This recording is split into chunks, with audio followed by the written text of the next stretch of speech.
보이지 않는 손이 있지만 그 하나님의 손은 우리를 꼭 붙들고 계신다. 우리가 넘어져도 아주 엎드려지지 않을 것은 하나님의 손이 우리를 붙들고 계십니다. 그런 말씀을 시편 기자가 고백과 같이 했습니다. 우리 시온 찬양대 처음 찬양 말에 그 말씀이 있었거든요. 들으셨습니까? 네. 하나님의 손이 우리를 붙들고 계신다. 그 사실을 기억하시면서 2월 마지막 주일이 되었는데 새로운 3월 앞에 두면서 믿음으로 또 승리하고 맞이하시는 우리 모든 믿음의 세대들이 다 되시기를 주님의 이름으로 축원합니다. 기원전 4세기경에 있었던 일이에요. 그때 당시에는 시라쿠사라고 이야기를 했는데 지금은 이 시라쿠사라는 곳이 이탈리아의 시칠리아, 아마 들어보셨을 거예요. 이탈리아의 시칠리아라는 곳인데 그때 당시를 다스렸던 군주가 있었어요. 그 사람의 이름은 디오니시우스 1세라는 사람인데 굉장한 폭군이었다, 이렇게 말을 합니다. 악명이 높았던 거죠.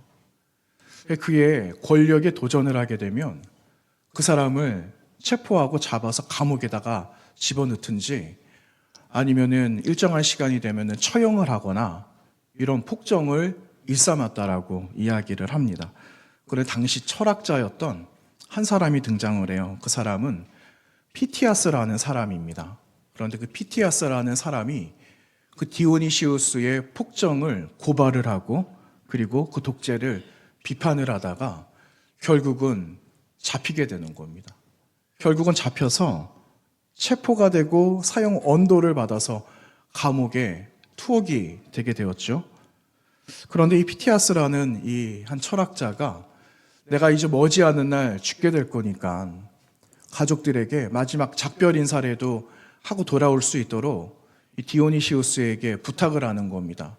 그랬더니 이 디오니시우스가 이 피티아스라는 사람이 가족을 만나고 돌아올 수 있도록 순순히 허락을 했을까요? 그렇게 하지 않았던 거죠.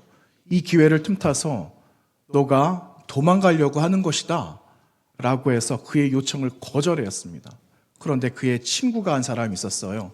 그의 친구 이름은 다몬이라는 사람입니다.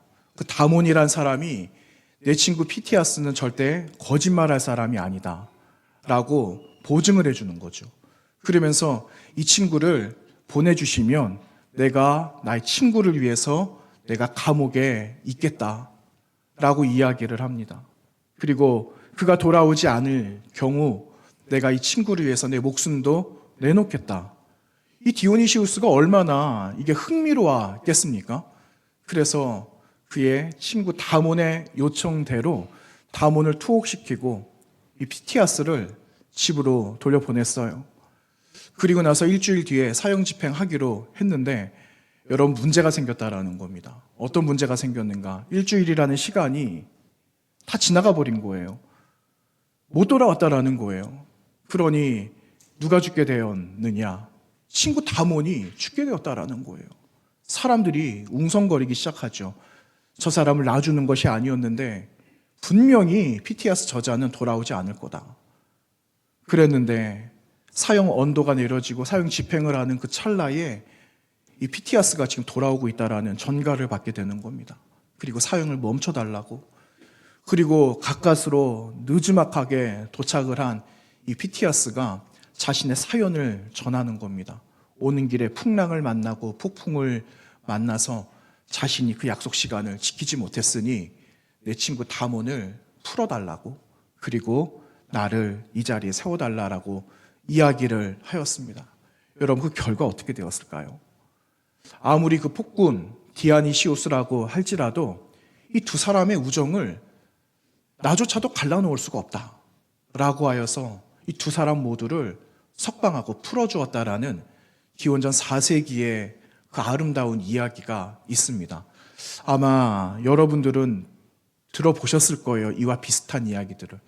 제가 물어봤잖아요. 너 이런 이야기 아냐? 우리 아이들한테 물어봤더니 모른답니다. 월컨이 잘 됐다 해서 오늘 써먹자. 아마 오늘 자녀들은 처음 듣는 이야기일 수도 있을 거예요. 여러분, 이런 친구가 있으세요? 옛날에는 그런 친구가 있었던 것 같아요. 그런데 지금은 그런 친구가 있을까? 손으로 한번 꼽아봐라. 이렇게 말을 하면 손으로 꼽기가 어렵지 않을까라는 생각이 듭니다. 여러분, 오늘 말씀 우리가 요한복음 15장 말씀을 나누었는데, 요한복음 15장 오늘 말씀 13절 말씀이에요. 13절 말씀에서 주님 뭐라고 말씀하시느냐? 사람이 친구를 위하여 목숨을 버리면 이보다 더 큰 사랑 없다. 주님께서 13절 말씀에서 말씀하셨거든요. 여러분, 이렇게 말씀하신 주님이 우리를 친구로 삼아주셨다라는 사실입니다. 그리고 그분이 친구들을 위하여 대신 십자가의 대속의 제물이 되어주셨다라는 사실이에요. 그래서 주님께서 부탁하고 계시는 말씀, 내가 내 친구를 위해서, 내가 너희들을 위해서 내 목숨을 내놓을 수 있었던 것은 나도 그냥 내 힘으로 한 것이 아니야. 하나님 아버지의 그 사랑이 내 안에 있었기 때문에 내 안에 있었던 사랑을 너희 친구들에게 내가 베풀 수 있어. 그러니 너희도 내 아버지로부터 사랑을 받았으니 나도 내 안에 있는 그 사랑을 너희도 배워서 함께 무엇하라고요? 서로 사랑해라 하시는 그 새 계명의 말씀을 오늘 요한복음 15장에 기록하고 있지만, 사실 이 말씀은 요한복음 13장에서부터 계속해서 이어지고 있었던 말씀이었다라는 사실이에요. 여러분, 오늘 주변에 함께 오신 분들 다시 한번 보세요. 오늘 처음 만나실 때 어떻게 인사하셨습니까? 안녕하세요. 그냥 안녕하세요 하고만 마셨죠? 네, 주고받으시고 어서 오세요. 아마 그러셨을 거예요. 조금 부끄럽고 조금 어색하지만 우리 옆에 계시는 분들하고 한번 인사해 볼까요? 어떤 인사할까요? 사랑합니다. 이런 인사하는 거예요. 사랑합니다. 그냥 말로만 하지 마시고 한번 이렇게 안아주셔도 괜찮을 것 같고, 네, 하트를 막 그리고 연발 하트가 막 발사가 되고 있어요. 네. 그런데 여러분, 이 사랑합니다, 내가 사랑하겠습니다, 장로님을 사랑하고 우리 권사님들, 우리 집사님들, 또 우리 자녀들 여기 있는데, 자녀들은 이곳에 앉아 있는 것만으로도 기적입니다. 뭘 자꾸만 하라고 시키면 애들이 도망갑니다.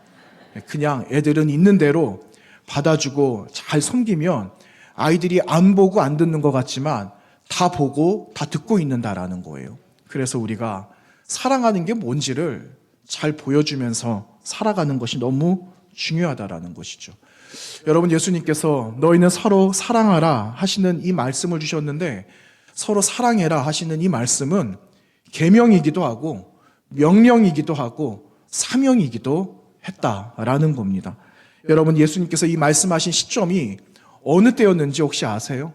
예수님께서 너희들 서로 사랑해야 돼 하셨던 그 말씀하신 그 시간, 그때가, 그 장소가 어디였냐면은 주님께서 제자들의 뭐를 씻어주셨다고요?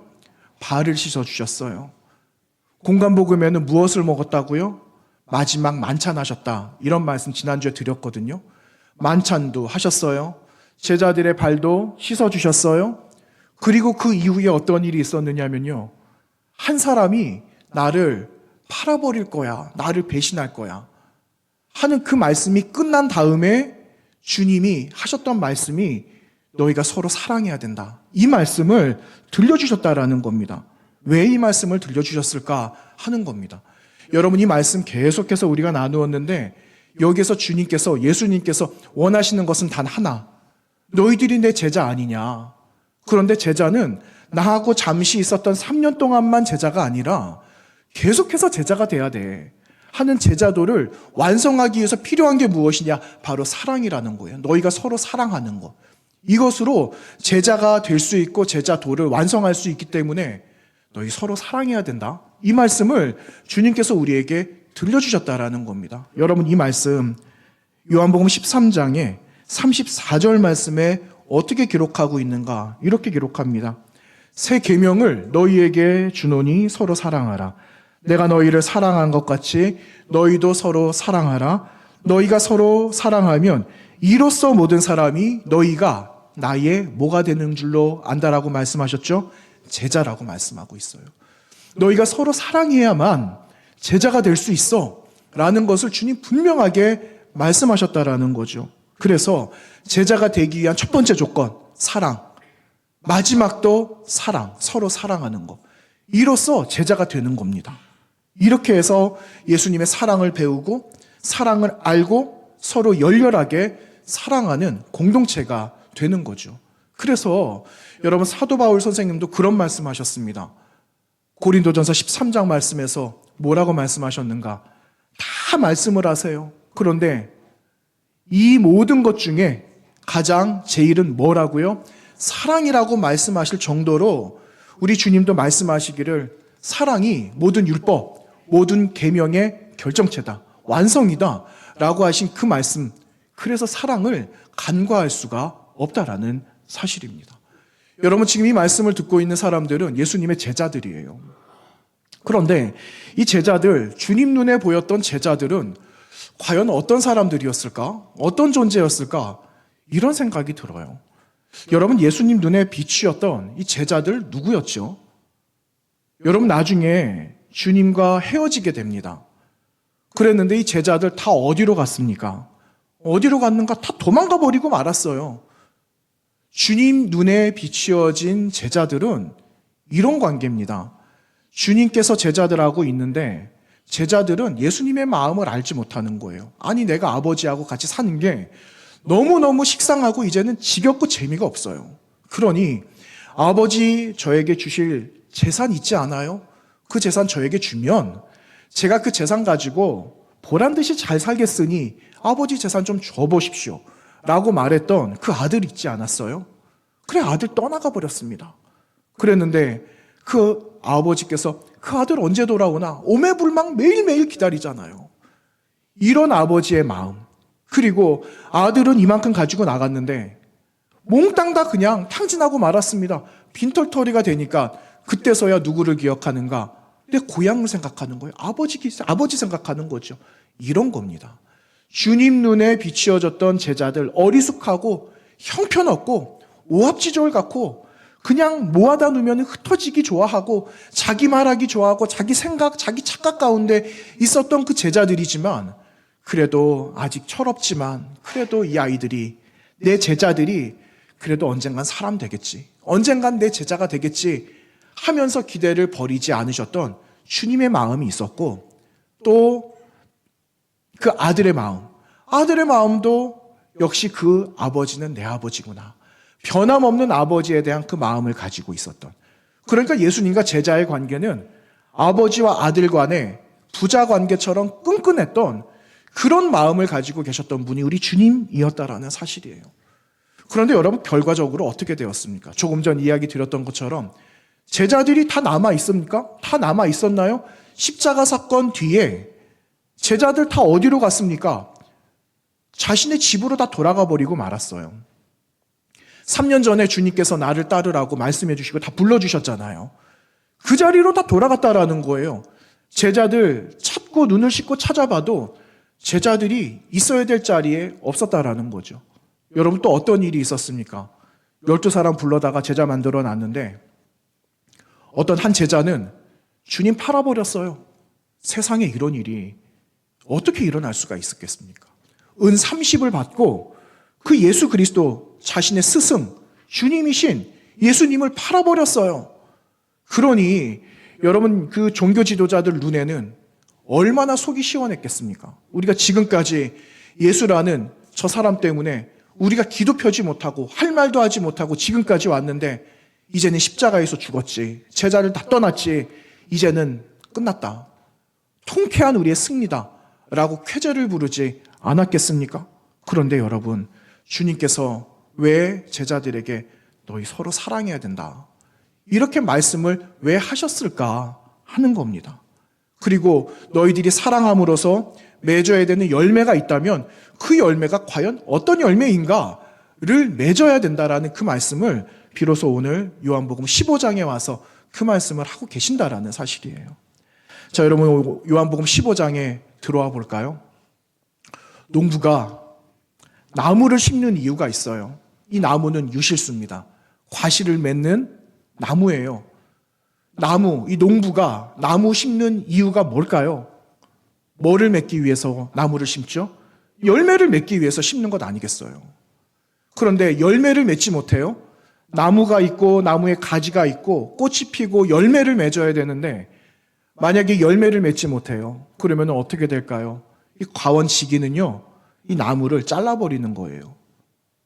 기다리고 기다려도 맺지 않는다? 그러면은 불쏘시개가 될 수밖에 없다라는 거죠. 그런데 가만히 보니까 가지에 열매들이 잘 맺어요. 그러면은 농부가 하는 일이 있어요. 손질을 하는 거죠. 잘 깨끗하게 정리를 하고 열매가 잘 맺어질 수 있도록 준비를 시켜서 열매가 맺는데 더 많은 열매를 맺도록 하는 그 일을 누가 하는가? 농부가 하는 겁니다. 여러분 그 말씀 처음 들어보십니까? 그 말씀이 요한복음 15장에 기록되어 있습니다. 여러분 그때 맺게 되는 열매가 무슨 열매일까요? 오늘 15장에는 한 농부가 포도나무를 심었다. 그러면 무슨 열매가 맺어야 될까요? 포도 열매가 맺어야죠. 여러분 저 앞으로 한번 넘어가 보세요. 요한복음 2장으로 넘어가 보는 겁니다. 예수님께서 세례 요한으로부터 세례를 받으셨어요. 그랬는데 예수님께서 가장 첫 번째 사역을 시작하시면서 가장 먼저 첫 번째 이적을 일으키셨던 곳이 갈릴리 가나라는 아주 조그만 동네였거든요. 근데 그 동네에서 예수님이 처음 하셨던 일이 무엇이었다라고 기록하고 있습니까? 물을 포도주로 만든 사건이 예수님의 첫 번째 사역이었어요. 그런데 예수님께서 왜 물로 포도주로 만드셨는가? 그 자리는 혼인잔치 결혼식장이었거든요. 그런데 우리는 이미 알고 있어요. 결혼식을 한 일주일 합니다. 일주일간 결혼식을 하는데 포도주가 떨어졌다. 이거는 이제 더 이상 할 수 없다라는 것을 의미한다라고 그랬잖아요. 포도가 가지고 있는 의미는 기쁨이라 그랬어요. 그리고 풍성함이라고 그랬어요. 이것이 확대가 되어져서 그리스도의 사랑을 나타낸다. 결국 이 포도라는 열매는 사랑의 연결고리가 된다라는 것을 우리는 알 수가 있죠. 그런데 포도주가 떨어졌다? 더 이상 기쁨과 풍성함을 나눌 수가 없게 되었다라는 것을 의미합니다. 그만큼 여러분 포도는 이스라엘 백성들에게 유대 민족들에게 너무너무 중요한 매체가 되기도 했는데 오늘 주님께서는 이 열매 너희들을 풍성하게 하고 하나가 되게 하고 화목하게 하고 서로 사랑하게 하는 이 포도 열매를 맺음으로 인해서 너희가 그 안에 맺혀진 열매로 서로 제자됨을 확인하면서 살아가야 해라는 그 말씀을 오늘 들려주시고 계신다라는 겁니다. 이 열매를 맺어야 되거든요. 그런데 그 열매를 어떻게 맺을 수 있을까? 여러분 요한복음 15장 1절부터 쭉 보시니까 이런 말씀이 있었잖아요. 내가 너희 안에 너희가 내 안에. 포도 열매를 맺는다라는 건 열매를 맺을 수 있다라는 것은 우리가 나무이신 예수 그리스도를 떠나서 가지홀로 내버려 두면은 맺을 수가 없다라는 거예요. 쉽게 말하면 나무가 있고 나무에 가지가 접붙인 바 되어져 있을 때 우리가 예수 그리스도 안에 있을 때 열매를 맺게 된다라는 것을 성경이 오늘 분명히 우리에게 말씀하고 있는 겁니다. 그런데 왜 그 사랑의 열매를 맺어야 할까 하는 겁니다. 여러분 이제부터가 중요합니다. 왜 열매를 맺어야 될까 하는 겁니다. 자, 여러분 예수님께서 이 말씀하실 때는 이제 마지막 순간이에요. 예수님 앞에 뭐가 놓여져 있는가? 이제 십자가가 있는 거예요. 십자가. 예수님 십자가 지고 골고다 길을 올라가시잖아요. 그 길이 생각보다 그렇게 길지는 않더라고요. 그런데 예수님이 지신 십자가를 가지고 온갖 시련과 온몸에 피투성이가 되고 채찍질을 다 당하시고 벌겨벗겨진 채로 십자가를 가지고 골고다 그 언덕길을 가신다라는 그 주님 앞에 놓여져 있는 십자가. 이제는 내가 제자들을 볼 수 없는 시점이 곧 다가올 텐데 제자들에게 마지막으로 해줄 수 있는 말이 있다면 어떤 말을 해줄 수 있을까 하는 겁니다. 여러분 헤어집니다. 먼 나라로 가든지 사랑하는 사람들하고 헤어지게 되었어요. 그러면 여러분 입장에서 남겨져 있는 친구 아니면 가족들에게 어떤 말을 들려주시겠습니까? 가장 소중한 말을 들려주지 않겠어요? 가장 부탁하고 싶은 말을 들려주고 싶지 않으십니까? 이것처럼 주님께서 가장 중요한 말씀을 하셨다라는 거예요. 오늘 이 말씀, 서로 사랑해라는 말씀은 가장 중요한 말씀이에요. 가장 중요한 말씀이고 이 말씀을 너희들이 기억해야만 너희가 나의 제자가 될 수 있다라는 그 말씀이 의미가 이 안에 내포되어져 있었다라는 거죠. 그런데 여러분, 제자들은요, 주님이 하시는 말씀을 잘 알지 못했다라는 거예요. 여러분, 예수님께서 이 말씀 하신 다음에 바로 이어지는 이야기가 있어요. 어떤 사건이 오느냐? 여러분, 예수님 파는 사람 한 사람 있을 거라 그랬잖아요. 그런데 예수님을 팔기로 했던 그 사람, 그리고 나서 그 사람이 난데없이 나가버립니다. 예수님은 그 사람이 왜 나가는지를 알고 있었는데 제자들은 그 사람이 왜 나가는지를 알지 못했다라고 암시를 하고 있어요. 단지 뭐라고 기록하고 있는가? 여러분, 이렇게 기록하고 있어요. 13장 28절과 29절 말씀에 예수님께서 이 말씀을 무슨 뜻으로 하셨는지, 그 앉은 자 중에 아는 자가 없고 어떤 이들은 유다가 돈 괴를 맡았으므로 명절에 우리가 쓸 물건을 사라고 하시는지 혹은 가난한 자에게 무엇을 주라고 하시는지 잘 알지 못했다. 이렇게 말씀하고 있어요. 여러분, 이게 무슨 말일까요? 여러분, 그 유다라는 사람은, 가룟 유다라는 사람은요, 돈꾀를 맡았다. 쉽게 말하면은 회계 일을 맡고 있었다라는 거예요. 그리고 명절이 되었다? 이 명절에 하는 일이 있어요. 이 명절은 유월절을 말하거든요. 유월절 날 저녁에 해야 되는 일이 있습니다. 여러분, 역사가 요세푸스라는 사람이 있어요. 요세푸스의 그 글에 의하면은 유월절 저녁에 해야 되는 일, 객, 고아, 그리고 어려운 사람들. 여러분, 그때 당시에 많이 흩어져 있었던 많은 사람들이 명절을 보내려면 예루살렘 와야 되거든요. 그런데 온갖 각지에서 사람들이 모여서 어딘가에 머물러야 되는데 머물 곳이 없어요. 그러면 그 사람들 그냥 밖에서 자도록 내버려 둘 수 없다라는 거예요. 그 사람들을 우리 집 안에 초대해서 이 사람 나그네지만 잘 돌봐야 되는, 지극정성으로 돌봐야 되는 전통이 그들에게 있었어요. 그러니까 유월절 저녁에 이 사람들을 잘 돌보는 거예요.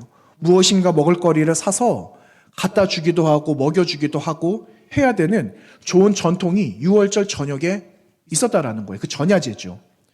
그러니까는 회계 업무를 맡고 있었던 이 유다가 나갔다? 아, 뭐 사러 가는가 보다 라고 제자들은 생각을 했다라는 거예요. 그런데 여러분 보세요. 주님은 알고 계셨잖아요. 주님은 가룟 유다가 왜 나가고 있는지, 왜 나갔는지를 아셨다라는 거예요. 그러면 주님의 마음이 어떠했을까 하는 겁니다. 그가 나갔어요. 여러분, 주님 마음 어떠셨을까요? 마음이 어떠셨을까요? 여러분, 우리 가족들하고도 같이 있어요. 가족들하고 막 이야기하고 오손도손 이야기하는데 한편 내 마음이 섭섭할 때가 있어요. 가족들 때문에. 아유, 내 마음을 잘 몰라주는 것 같아. 조금 마음이 섭섭할 때가 있어요. 잘 공감이 안 되시는 것 같습니다. 여러분, 강아지 많이 키우시죠? 강아지. 예전에 저도 조그만 강아지 한 마리 키워봤는데 그 강아지한테 온 정성을 다 드렸습니다. 먹을 거 있으면 주고, 주지 마라 하는데 또 주고. 그러니까 얼마나 막 오는지 몰라요. 얼마나 이쁩니까? 그런데 어느 날 갑자기 저한테 안 오고 다른 데로 휙 하고 가버려요. 그러면 그 얼마나 섭섭한데요. 여러분, 그 동물, 그 미물한테 느껴오는 감정이 있어요. 그런데 나를 팔기 위해서 집 밖으로 나갔다? 모여져 있는 공동체 밖으로 나갔다? 근데 주님은 그 사실을 알고 계신다라는 거죠. 주님의 마음이 어떠셨을까? 섭섭하셨을까요? 주님의 마음이 섭섭하셨을 수도 있겠죠. 그런데 섭섭한 마음보다는 주님의 마음이 찢어질 듯이 아프셨다라고 이야기하고 있어요. 내가 심히 괴롭게 되었다. 이 말씀을 성경 기록하고 있습니다. 여러분, 내 심령이 괴로웠다? 내 마음이 찢어질 듯이 아프는 거예요. 찢어질 듯이. 제가 그런 경험이 있었어요. 그렇게 오래 안 됐습니다. 오래 안 됐는데 여러분, 그 영상, 릴스 이런 거 많이 보잖아요. 우리 젊은 친구들, 또 우리 자녀들 여기 있는 짤막한 영상 같은 거 보잖아요. 저는 한동안 그걸 많이 본 것 같아요. 이렇게 그 NGO 단체 도와주는 이런 거 있잖아요. 그런 영상들, 사연 같은 거 막 오잖아요. 하루아침에 고등학교 3학년 된 한 학생이 있어요. 그런데 그 고등학교 3학년 된 친구가 하루아침에 아버지 어머니를 잃어버리고 말았습니다. 멀쩡해요. 너무너무 마음이 아픈 거예요. 왜 이렇게 그 마음이 아픈지. 야, 내가 이 친구 어떻게 도와줄 수 있을까? 어떻게라도 도와주고 싶은데 내가 이거를 기부할 수 있죠. 근데 이 기부한다라고 하면은 이 친구한테 갔으면 좋겠는데 이 친구한테 100% 간다라는 보장을 어떻게 해요? 그래서 제가 한 일주일을 이 친구를 도와줄 수 있는 방법이 없을까? 일주일 내내 찾아봤어요. 일주일 내내. 그런데 그게 안 나오더라고요. 안 나와요. 그래서 제가 올커니하고 여기에 관련된 직접 연관된 교회가 있습니다. 제가 한 장을 썼어요. 한 장을 써서 편지를 하나 써서 보냈어요. 너무 마음이 아파서. 너무너무 마음이 아파서. 그런데 여러분, 예수님 마음이 그러셨을 것 같다라는 생각이 드는 거예요. 예수님 마음이. 아니, 나를 사랑하고 3년 동안 나를 쫓아왔던 내 제자인데 나를 팔기 위해서 지금 나간다? 다른 제자들은 몰라요. 예수님은 알아요. 얼마나 예수님의 마음이 아프셨을까? 얼마나 마음이 아프셨을까? 나갔다라는 거예요. 자, 여러분, 우리의 상황이라면 어떻게 할까요? 어떤 반응 보일까요? 찢어질 듯이 마음이 아파요. 화도 나죠. 이 자리에 가룟 유다는 없어요. 그런데 가룟 유다가 나를 모함하기 시작했다라는 것을 나만 알아요. 그런데 그 자리에 누가 없다고요? 유다가 없다고요. 여러분, 어떻게 하시겠습니까?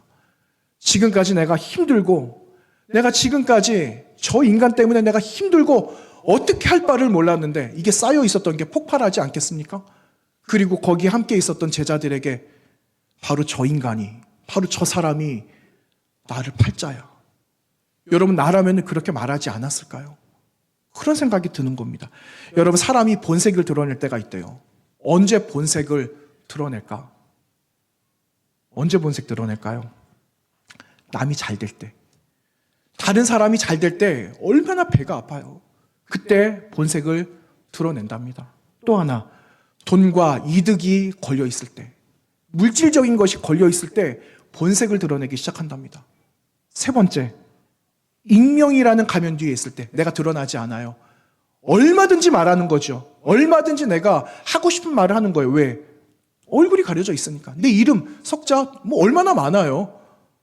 내 얼굴이 드러나지 않기 때문에 얼마든지 말하겠다라는 거죠. 그리고 남의 비밀을 알고 있을 때 내가 현성의 비밀을 알고 있어. 현성의 이 비밀을 막 폭로하고 싶은 거야. 본색을 막 드러내고 싶은 거죠. 그리고 마지막 한 가지, 내 안에 있는 분노가 해결되지 않을 때, 이때 사람은 본색을 드러내기 시작한다라고 이야기합니다. 그런데 여러분, 주님께서 본색을 드러내셨습니까?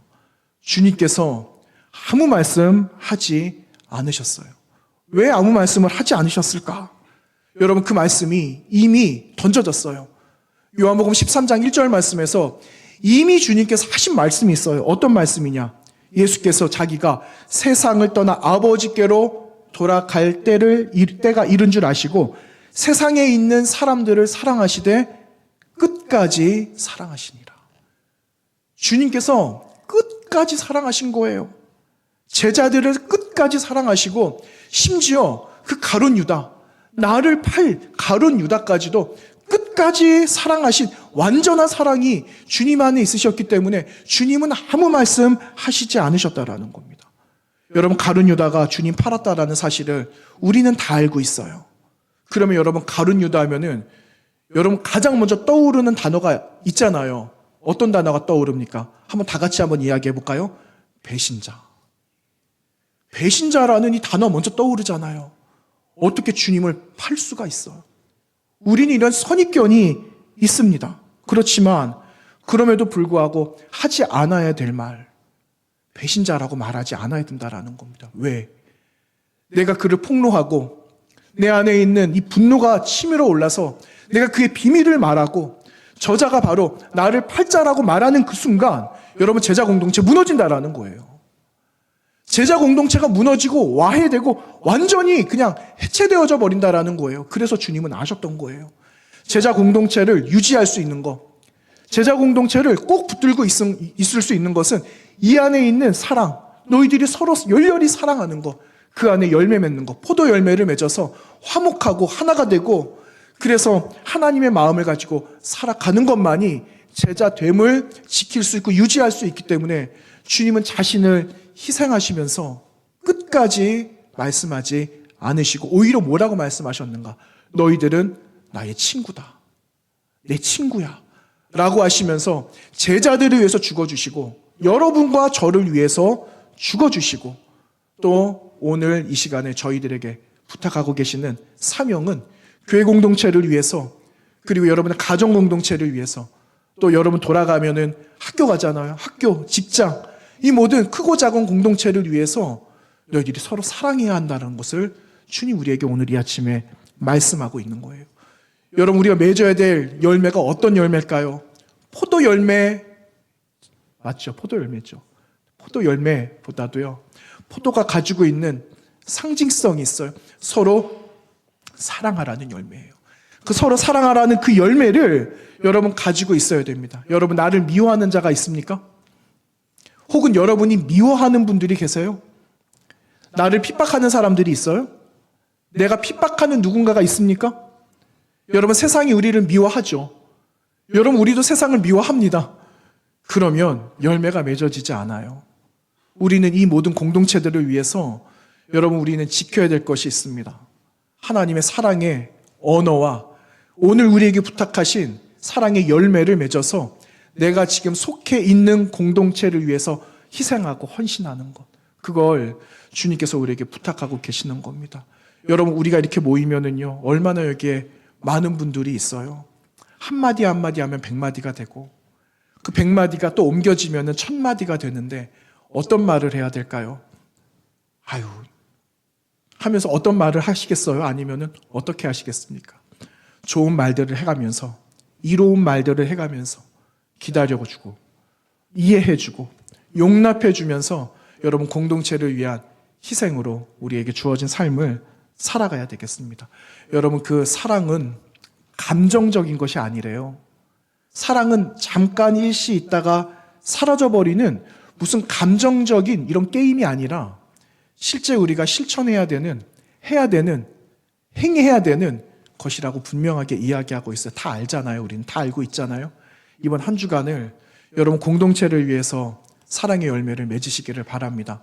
교회 공동체뿐만 아니라 여러분 속해 계시는 소그룹 그리고 여러분 가정도 또 이제 우리 자녀들은 학교에 돌아갈 거예요. 학교.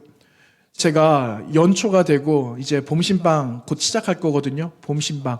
작년에는 다 하지 못했어요. 근데 올해는 봄 대신방 합니다. 이제 일정 나올 거예요. 제가 가면은요. 가정마다 자녀들을 둔 부모님들이 하시는 기도 제목 요청하는 게 있습니다.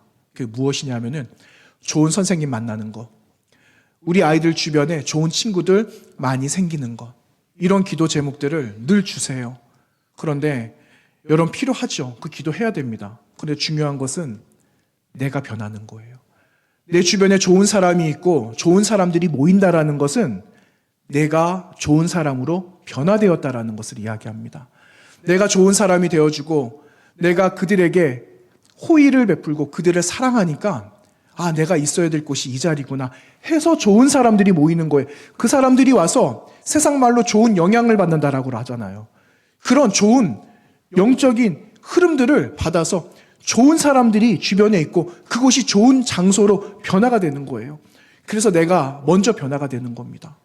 내가 먼저 변화가 되면 여러분 우리 주변이 우리 교회가 변화가 되면 우리 교회에 더 많은 훌륭한 사람들이 또 이 나라 이 민족이 좋은 땅으로 변화되기 시작할 때 여러분 우리는 지금 걱정하면서 기도하잖아요. 그러나 세상이 주목하는 아름다운 대한민국 하나님께서 기뻐하시는 나라로 변화될 줄로 믿습니다. 여러분 그러한 믿음과 소망을 가지시고 이번 한 주간 주의 사랑을 함께 실천하는 우리 모든 세대 또 이곳에 함께 참여하신 모든 예배하시는 모든 분들에게 이런 하나님의 은총이 가득 넘쳐나게 되시기를 간절히 원합니다. 거룩하신 하나님 감사합니다. 2월의 마지막 주간을 맞으면서 사랑하는 자녀들과 함께 예배할 수 있게 해주셔서 감사합니다. 우리에게 2월 끝은 이제 새로운 시작을 시작하는 시점입니다. 하나님 우리가 새로운 시간들, 새로운 계절이 다가오는 이때에 내 안에 무엇을 품어야 될 것인가? 주님 하시는 말씀의 의미가 무엇일까? 그저 지금까지 살아온 대로 살아가지 않고 더 새로운 도전을 하면서 살아가는 아름다운 교회와 우리 모든 성도들이 될 수 있도록 주님 깨닫게 하시고 용기를 주시고 이끌어 주시고 믿음 더하여 주셔서 새로운 시즌에 다시 시작되어지는 새로운 시간 앞에 아름다운 열매들로 맺어가는 우리 풍성한 열매를 맺는 아름다운 공동체가 될 수 있도록 은혜 베풀어 주시옵소서. 예수님 거룩하신 이름으로 기도하옵나이다. 아멘.